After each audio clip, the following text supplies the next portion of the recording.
छत्रपति संभाजीनगर जिले के फुलंब्री तहसील कार्यालय में आयोजित जनता दरबार में तहसील के विभिन्न गांवों के किसानों, नागरिकों और सामाजिक कार्यकर्ताओं ने जिला कलेक्टर के समक्ष अपनी समस्याएं प्रस्तुत की हैं। इस दौरान कृषि, राजस्व, सड़कों, बिजली, सिंचाई और विभिन्न सरकारी योजनाओं से संबंधित शिकायतें और ज्ञापन 29 किसानों ने सौंपे। देखिए संवाददाता अजिंक्य कथार की रिपोर्ट। आज फुलंब्री येथे आले होते तुम्ही जनता दरबारमध्ये, तर काय विषय घेऊन आले तुम्ही? आम्ही आज दिनांक 5/6/2026 रोजी जनता दरबारमध्ये महात्मा फुले विकास महामंडळ कर्ज प्रकरण मंजूर नाही झाले याबाबत जिल्हाधिकारी विनय कुमार सर यांच्याकडे आम्ही तक्रार दाखल केली आहे। जिल्हाधिकाऱ्यांनी काय तुम्हाला सांगितलं काय काय उत्तर मिळालं तुम्हाला इथं येऊन? जिल्हाधिकारी सरांनी त्यावर संबंधित डिपार्टमेंटला आम्ही बोलू असं त्यावर जिल्हाधिकारी सरांनी सांगितलं। गेल्या 2 वर्षापासून महात्मा फुले विकास महामंडळाला शासन निधी देत नाही, त्यामुळे जिल्ह्यातील 1400च्या वर फायली मंजुरीच्या प्रतीक्षेत आहे।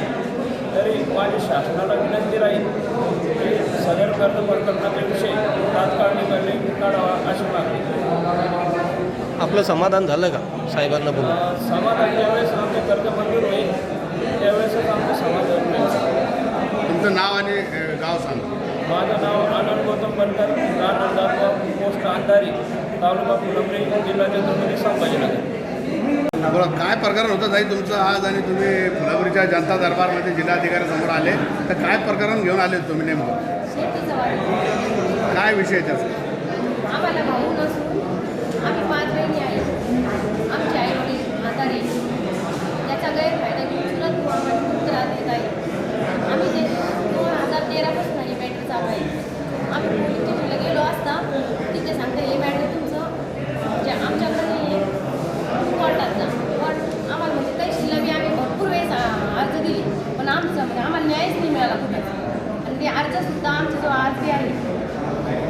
कोणत्या गावचे आहे तुम्ही? हे प्रकरण कोणत्या गावचं आहे तुमचं? गणोरी फुलंब्री तालुक्यातील गणोरी गावचं आहे। गणोरी गावचे गट नंबर 525। तर तुमची शेती सामायिक आहे का तुमची वेगळी आहे भावाभावाची? शेती म्हणजे 14 भाऊ माझे वडील धरून 14 जण आहेत, आणि 14 भावाला सारखे वाटले। माझ्या वडिलांनी वाटून दिलेले आहे पहिले। माझे वडील समजा पहिले ते भांडून माझ्या वडिलाच्या नावावर झाली ती जमीन, तर ती सगळी एक समजा सगळ्यांना 12-12 गुंठे जमीन, आणि रेकॉर्ड आहे 74 गुंठे रेकॉर्ड आहे, जमिनी 12-12 सगळ्यांना 12 गुंठे माझ्या वडिलांनी वाटून दिली। पण रेकॉर्डला 18 गुंठे असल्यामुळे ते म्हणे आम्हाला रेकॉर्ड बी पाहिजे, तर मग 18 गुंठे सगळ्यांच्या नावावर आहे। माझ्या वडिलाच्या नावावर 25 गुंठे, पण माझ्या वडिलांनाही 25 गुंठे जमीन नाही, फक्त 12 साडेबारा चौघांना गेली। मग चुलत भाऊ आमच्या मागे लागला, म्हणजे आम्ही त्या शेतात गेलो असता डायरेक्ट कुराड कोयते घेऊन मारतो। आम्ही भरपूर वेळेस फुलंब्री पोलीस स्टेशनला कंप्लेंट बी केलेली आहे। तिला कोयत्याने मारले, माझ्या वडिलांनी पावड्यानं मारलं, मला खाली पाडून त्याच्या बायकोने त्यांनी म्हणजे खूप असं त्या शेतात गेलो म्हणजे आम्हाला जायची हिंमतच होत नाही। जीवाला धोका समजा? जीवाला म्हणजे त्याच्यापासून आम्हाला खूप धोका आहे। तुम्हाला भाऊ नाही आहे का? भाऊ नाही आहे आम्हाला, भाऊ नसल्यामुळं हा माणूस आम्हाला त्रास देत आहे। तुम्ही बहिणीच आहे फक्त? हो। किती बहिणी तुम्ही? आम्ही 5 बहिणी असून आम्ही दोघी आमच्या आईवडिलाचा सांभाळ करतो। मी म्हणजे मला गावातच दिलेलं असल्यामुळं तो त्रास द्यायला लागला, तेव्हापासून मी माझ्या आईवडिलाकडे राहिला आमच्याकडे सांभाळायला। पोलीस स्टेशन तक्रार घेत नाही का? तक्रार घ्यायला गेलो असता ते डायरेक्ट नाही तात्पुरती कारवाई होती, आणि एक परत जे येते पण आम्हाला जा कुठे जा माझं सगळं माझं। अच्छा, म्हणजे तुमच्या म्हणण्याचा अर्थ असा आहे की पोलीस स्टेशनसुद्धा ते मॅनेज करतात का?